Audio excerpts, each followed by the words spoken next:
Welcome, my constant reader friends. I'm Tad, and this is Tad Reads Books and Stuff. All right, so we're gonna do something. I'm gonna copy. I'm gonna copy Kim and the Paper Traveler. Her channel is the Paper Traveler. Check out Kim.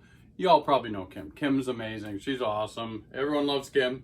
I'm sure you watched her channel before. If you haven't, it's the Paper Traveler. So please check it out. But this week she did a music and reading update video. I'm going to kind of do the same thing. But first, let's explain why. What's going on. I'm still doing Murder Falcon with the Marvelous Team Up. Graz on the GKBC, of course, and Jay on a Faceless Book Review. You will see the next episode in this series. Usually I like to do them now. I try to do them Wednesdays. So, hopefully Wednesday. All right. Mammoth March. March Mammoth. Reading a book that's 800 pages or more. All right, so I'm sorry. I chose Earth Clan. Again, I'm copying Kim from the Paper Traveler. She said she was going to do an omnibus or a compendium type book. So I chose Earth Clan because I've had this on my bookshelf forever, and for whatever reason, I keep not getting to it. I've never read a David Brin book before, and I know he's a very popular science fiction writer. And even Earth Clan, or this world that he's created, is very popular amongst science fiction readers. And I just never had read it. It compiles 2 books, Startide Rising and Uplift War. So this is what I chose. It's 900, it's well over 900 pages if you put the 2 books together. So that was my choice. So I sit down beginning of this week to start reading Startide Rising first, and right off, I'm interested. I'm into it. It's got a nice, cool little... at the beginning, there's a whole glossary for a cast of characters, and there's, where is it? Let me find it. No, I can't find it. There's a drawing in here of, come on, if I can find it, like one of the ships. You're probably not going to be able to see it very well, but that's cool. So I start reading this, and I liked it. I got into it pretty quickly, although I wasn't familiar with the world at all. But as I was reading, I was only a couple chapters in, and something was nagging in the back of my brain about how it kind of just starts into the book almost as if you kind of know what's going on. So I said, you know what? I've got to stop. I've got to do some more research. Not hard, of course. Going to Goodreads or Google or whatever. And I look up Earth Clan. Yeah, so Startide Rising is the second book in the first trilogy in this world. Uplift War is book 3. Why did somebody make an omnibus or a compilation novel book with book 2 and book 3? I should have known better. I'm a completionist. I can't do it. I can't read Startide Rising knowing it's the second book in the trilogy and the first trilogy. There's more books in this whole world. And I liked it. Just a couple chapters in, but my OCD, my brain said, you can't do this, Tad. You have to read the first book first. And I don't have the first book. So, I stopped. I stopped reading.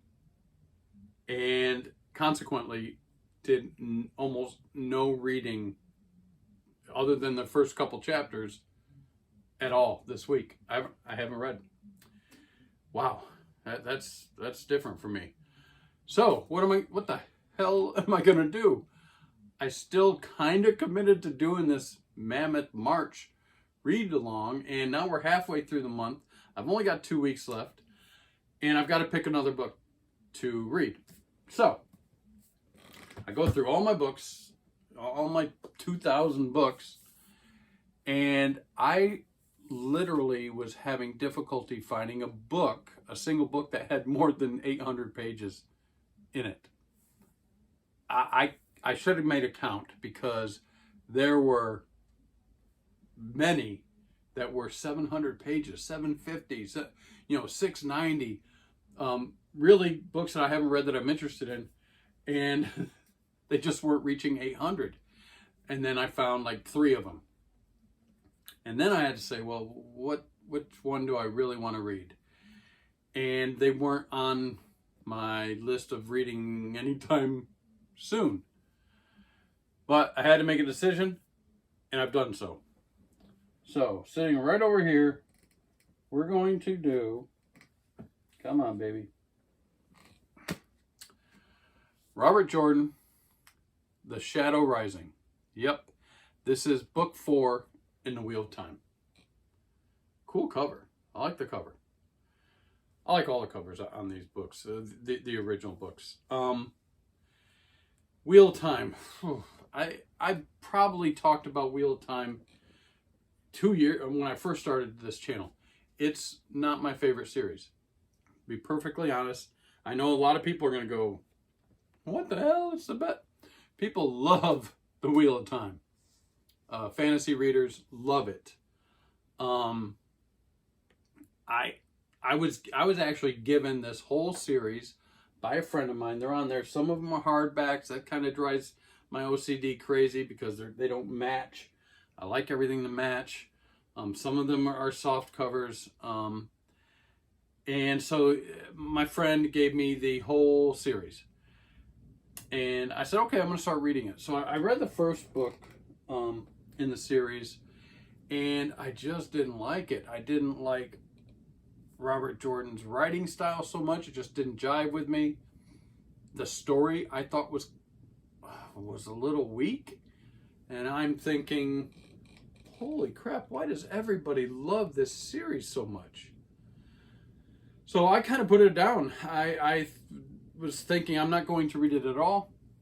And then I heard they're making a TV series. And then I'm like, well, I want to check out the TV series. I know it was going to be like book 1 and 2 kind of put together. And so I read book 2. Finally, I read book 2 and didn't like it. However, I liked it a little bit more than the first book. So I was like, oh, okay. This series is coming on. If they do more than 1 season, they're going to be progressing. Let me try book 3. Let me give it the old trilogy, college spirit, and read book 3. I read book 3, and you know what? It was a little bit better. It was a little bit better than book 2. So now I'm like, well, it's progressing. It's getting a little bit better. It's still, I'm not loving it. I'm still not wanting to continue reading it. But now I've read 3 books and I'm a completionist. I've got to finish this series. But I tampered myself down and I said, you know what? Someday, hopefully you'll live long enough to read the whole 17, 14, 15, 16 book. I don't even know how many books there are in this series. 17? I don't know. I know Brandon Sanderson took over after Robert Jordan passed away, and I think wrote the last 3 or 4 books. I've never read a Brandon Sanderson book. I've got a couple. I've got that trilogy over there. So anyways, I'm getting off track. So I did watch the TV series, and I actually enjoyed it. Season 2 came. Now they're a good thing. I read book 3. They're kind of into book 3, I guess. They don't follow the books really exactly. which kind of is throwing purists off of the TV series. But I enjoyed it because I really didn't enjoy the books that much. But I'm going to read book 4, mainly because it's more than 900 pages, or 800 pages. What is it? That's the glossary. We're looking at 981 pages.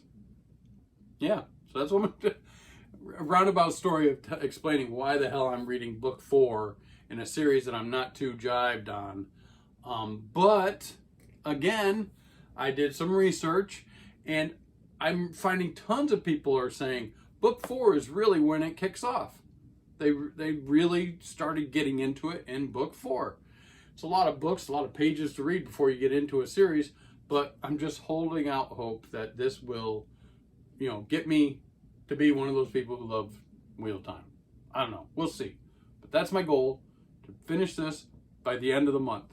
So probably next week I won't have any books read either to talk about. All right, so let's get on to the rest of the video real quick.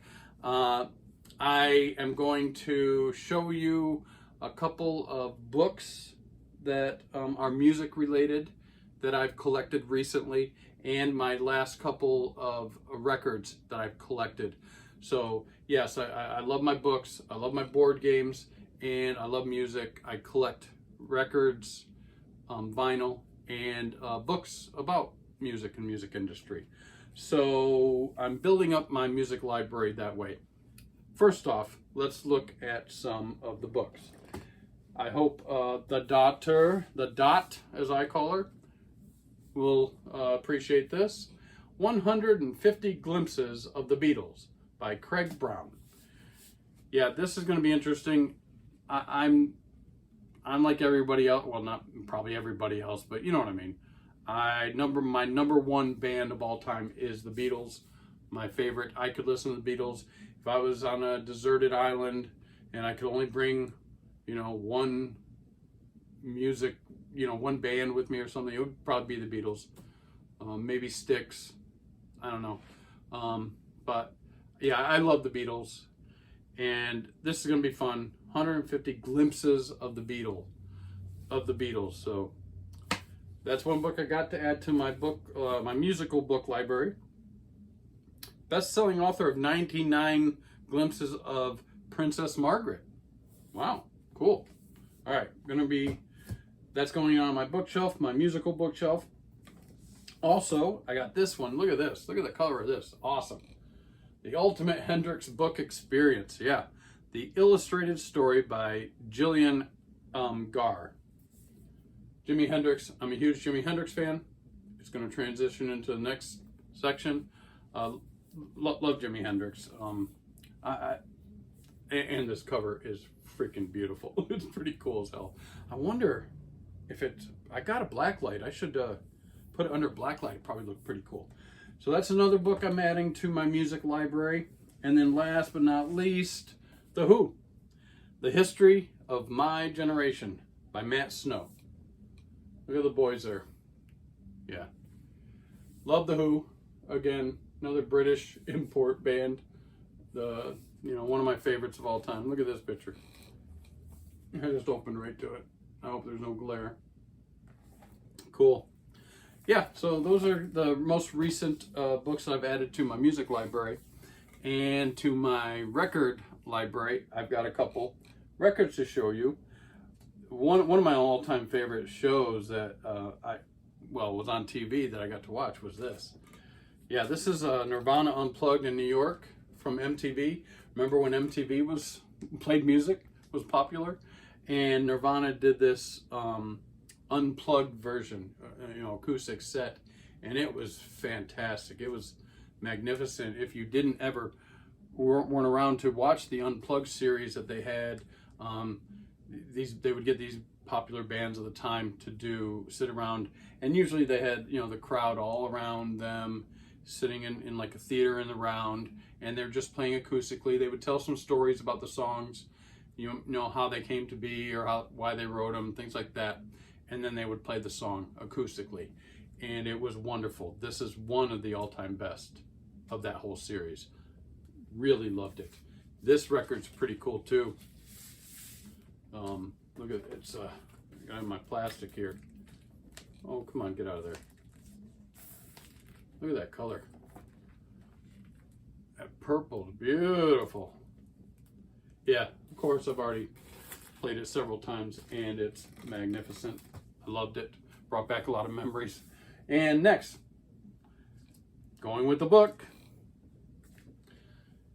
I got this Jimi Hendrix, Are You Experienced? I didn't own it. I had owned it, I should say. I had owned it before when I had my original record collection that got destroyed in a flood. And I've been gradually trying to build that old record collection back up, along with buying new ones. And I finally got to add this one back to my collection. Jimi Hendrix, Are You Experienced? One of my favorite records of all time. Here's the guys on the back here. And it's just a black. Nothing special on that one. But really thrilled to get that back into my library. Next, this one's fun. Yeah, I'm a kid of the 80s. And Rat.